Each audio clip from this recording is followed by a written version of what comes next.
Hey, I'm Barbara O'Neill, and if you're over 50, feeling the effects of inflammation, stubborn weight gain, or concerned about cancer, then listen closely. The foods you eat play a powerful role in your health, and I'm here to show you 4 incredible anti-inflammatory foods that not only burn fat, but also help fight cancer. Ready to make simple changes that could transform your life? Let's dive in. And as a special thank you for joining me today, we're giving away 100 free copies of my best-selling book to subscribers. So, if you haven't already, make sure to hit that subscribe button and leave a comment about why you want to win my best-selling book. Now we're going to have a look at ginger. Ginger can be used internally and ginger can be used externally. Internally, it's an anti-inflammatory, but it's probably mostly known for its anti-nausea effect. If you buy car sickness or seasickness tablets, it's compressed ginger. Now the easiest way I think to have this is to grate it. So you grate it on that little grater, and you'll grate about a teaspoon, and you put it in a little teapot and pour boiling water on it, and let it sit probably 10 minutes. Now that might be too strong for you, but I love it. I love it like that. If it's too strong, you just water it down a little bit. If someone's very cold, maybe they've been caught out in the cold or something and it's very hard to warm them up, give them a cup of hot ginger tea and it will warm them up very nicely. So it can be used for nausea, it can be used to warm a person if they're chilled or cold. And you saw too, it is one of the recipes in the flu bomb.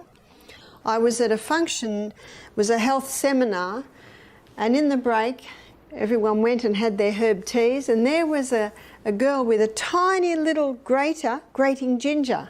And I said, ginger. She said, I'm an entertainer, I'm a singer. She said, I was in Greece last year and I lost my voice, and a little Greek lady made me a hot ginger tea. She said, I sang that night. So she said, I travel with my little grater everywhere I go. So very nice on a sore throat or hoarse throat. Now we're going to look at what you can do with ginger externally.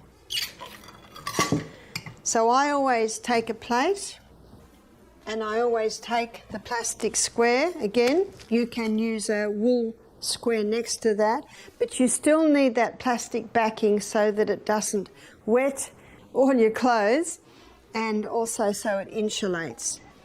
And then we put a cloth over it, and it's usually around this size, and then I grate straight onto it. So why would I use a ginger poultice? I would use a ginger poultice for an inflamed joint. So the easiest way to remember this is ginger is for joints. So that would be gout, it would be arthritis, also a sore back, an inflamed back. Now when someone's got an inflamed back, they usually put a hot water bottle on it, is that right? But if the back is hurting because of inflammation, where's my knife here? The hot water bottle will relax, and you know the reason why the hot water bottle relaxes is because when we're in pain, the muscles around that area tighten and cramp. Basically, they go out in sympathy with the pain. And you put a hot water bottle on that and it relaxes those cramping muscles. So you do get some relief, but it does not help the inflammation. It can even make it worse. But ginger, if you apply a ginger poultice anywhere where there's inflammation, the ginger pulls the inflammation out of the joint to the skin, and the skin gets really hot. So if you apply this to the lower back, the heat relaxes the muscles, and yet the ginger is reducing the inflammation. So you do about that much, and then how you make the poultice is you put the left side over and the right side over, and the bottom comes up and the top goes down. So you can see I've made like a little package there. and then I turn that over, and the part that's touching the skin is where you've just got one layer. And the beauty of this little package also is that you've got a few layers behind, so that if it is quite wet, it will help to soak up any drips. And then you will apply that to the area. Now let's say that I have an inflamed joint, then you would apply it to the area there. But you can see, even with the plastic on that, not much is touching the skin. It's only the very edges. And then you bandage that on. Now if someone has an inflamed joint, say a wrist or an ankle or a knee or toes, we apply the ginger poultice, or even in a sore back, we apply the ginger poultice maybe about 6 o'clock in the evening. And within half an hour, if there's inflammation in there, the skin gets very hot. And then the person has the choice when they're going to bed, is that heat all right? Because if it's too hot, they can just take it off. But if it feels good to them, they can go to sleep. If you put it on just before bed and the skin gets really hot, it could wake up and cause discomfort. But when people have gout or arthritis, the heat is usually very, very nice. And again, for a sore lower back, it's very nice because, again, it pulls the inflammation out of the joint, and the heat relaxes those muscles that tend to cramp whenever there's pain. So again, you're just listening to the body. Now, this poultice, once it's used, because it's vegetable matter, has to be discarded, but you could make it in the afternoon and fold it over like that and use it that night. Now, let me tell you something many people don't realize. Ginger isn't just a spice you throw in your cooking for flavor. It's a powerful medicine.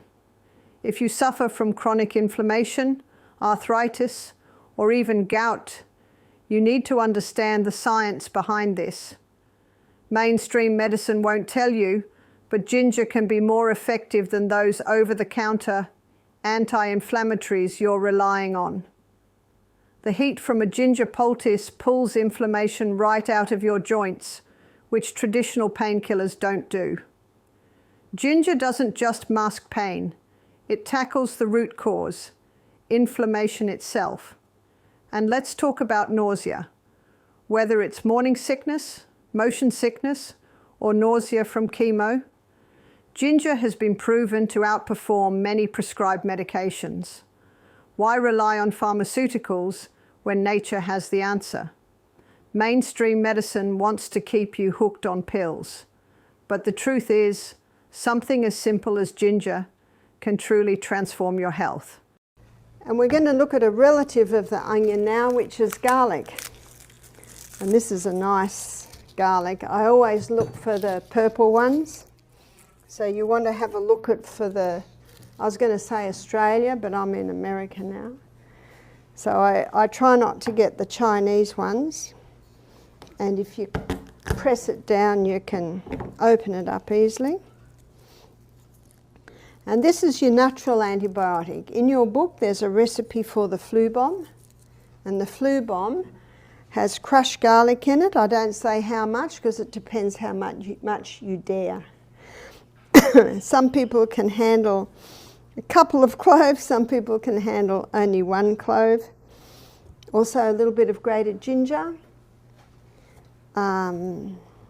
Sprinkle of cayenne pepper, or half a teaspoon if you can handle it. Drop of eucalyptus oil, only a drop. There's definitely a measurement there. One lady rang up and she said, "Barbara, I can't use this eucalyptus oil." I said, "Why not?" She said, "It says on the bottle, not fit for human consumption." I said, "We're not asking you to drink the bottle." It's 1 drop. In Australia, you can buy eucalyptus cough lozenges. What do you think's in the cough lozenges? Eucalyptus oil. So only 1 drop. Yes, you'd probably be in trouble if you drank half a cup, but I think that's a bit of common sense, isn't it? Now what I'm doing now, this is what you do to a baby. You could do it to a newborn baby, you could do it to any baby. So I've got a little cloth that's a strip, and that looks like about 8 inches long, about a bit more than an inch wide, and I've put some fine slices of garlic on there. And I'm going to cover that over, and I'm going to pretend that the palm of my hand is the bottom of the foot. So I've got a layer of cloth between the fine slices of garlic and the skin. If that garlic touches the skin, it will blister the skin. Not so with the onion, but definitely with the garlic. And you can do this to a baby any age, and within a couple of minutes you can smell it on their breath, because it takes 1 minute for 1 drop of blood to go around the whole body.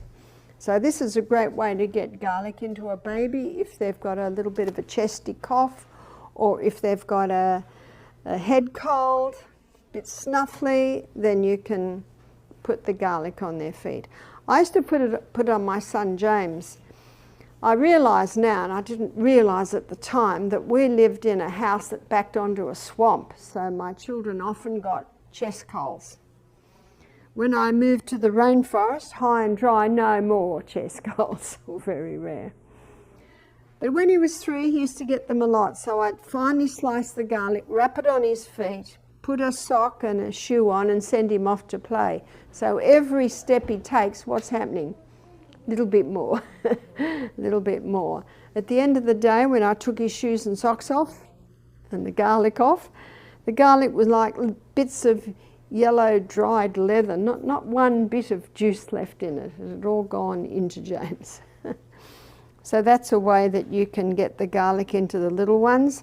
Although I find you crush garlic into mashed avocado and a bit of chopped tomato and salt, and put it on some crackers. I find even little ones will quite enjoy that. But garlic is a potent antibiotic, and you can use it as such. If you want to use it as an antibiotic, you would probably need probably at least 3 of those medium-sized cloves a day. And you could have it in the flu bomb, or you could crush it into a bowl of hot soup, or you could put it on a slice of sourdough toast and put avocado on top. But that garlic going in has a great effect for a chest cold or a head cold. Let me tell you the truth about garlic. It's one of nature's most powerful antibiotics, and yet most people underestimate its potency. If you're reaching for pharmaceutical antibiotics, you're missing out on what garlic can do. You crush a few cloves, mix them into avocado with some tomatoes, and you've got a natural remedy that fights off chest colds, head colds, and more. Don't believe me? Try it yourself. The pharmaceutical industry doesn't want you to know this, but garlic can outperform many prescription meds without the side effects. And here's a tip for parents. Even if your little ones won't eat it, finely sliced garlic wrapped on their feet gets absorbed into the bloodstream, treating colds faster than you'd expect. Forget the antibiotics with their long-term risks. Garlic is the real deal, and if you're serious about natural healing, it's time to embrace it fully. Dark green leafy vegetables are also alkaline forming. Dark green leafy vegetables we should be eating every day. That's your kale, that's your parsley, that's your, what you call them, collard greens. Do you know, I've never seen collard greens in Australia.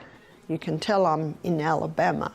They're a popular food here, but we do have spinach and silver beet, kale. We should be eating something from the dark green family of vegetables every single day. And if you don't, you really should have a dose of green barley or super greens. Also vegetables. Vegetables have an alkaline effect. But there is a question mark with vegetables. I'm putting a question mark here because for some people these have an alkaline effect and sometimes an acid effect. There's the tomato and bell pepper, or in Australia we call that capsicum. Also eggplant, and some countries call this aubergine. And last is the potato. Now this is not the sweet potato. The sweet potato is actually not a potato. The sweet potato is a yam. I'm referring to the English potato or the Irish potato.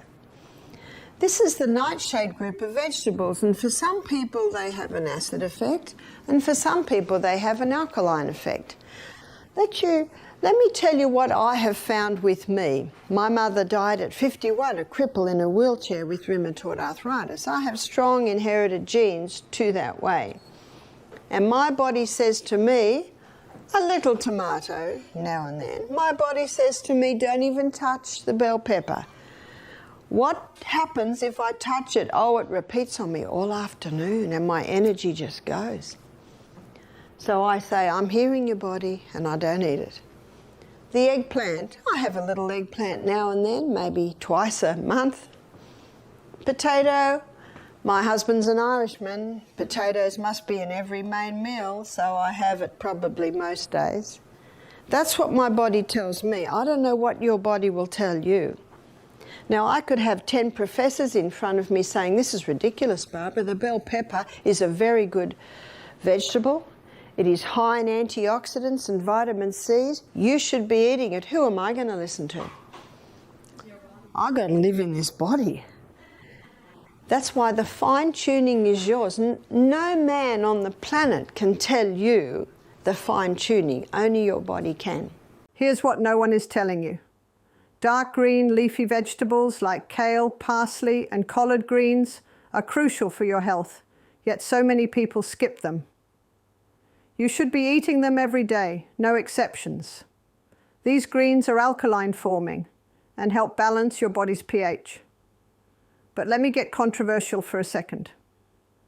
Not all vegetables are created equal. Nightshades like tomatoes, bell peppers, and potatoes, they might be lauded by experts, but they can be highly inflammatory for some people, like me. My body flat out rejects bell peppers, and no matter what science says, I trust my body over any professor's opinion. The truth is, your body is the ultimate authority, not some research paper. These vegetables can be acid-forming for some and alkaline for others. Listen to your body. Ignore the noise, because only you know what works for you. We are all so different.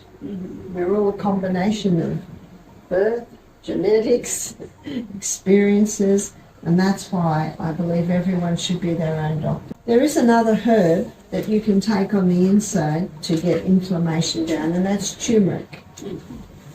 Turmeric's a very powerful herb internally to get the inflammation down.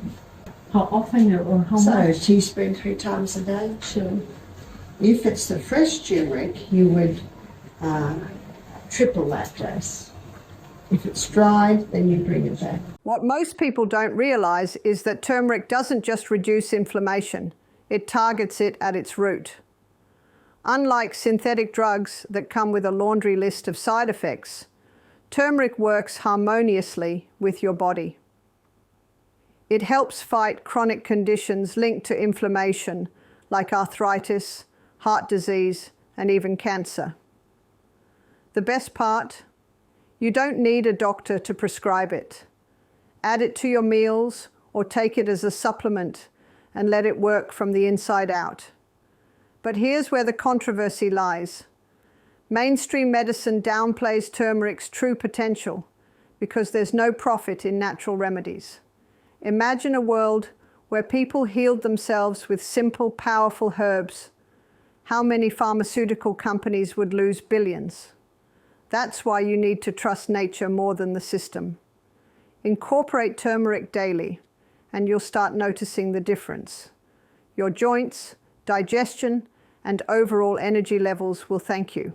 I hope you've learned just how powerful these anti-inflammatory foods can be in fighting cancer and burning fat. Remember, simple changes can transform your health. If you found this helpful, please like, share, comment, and don't forget to subscribe for more natural health tips. Stay healthy and empowered. Stay healthy.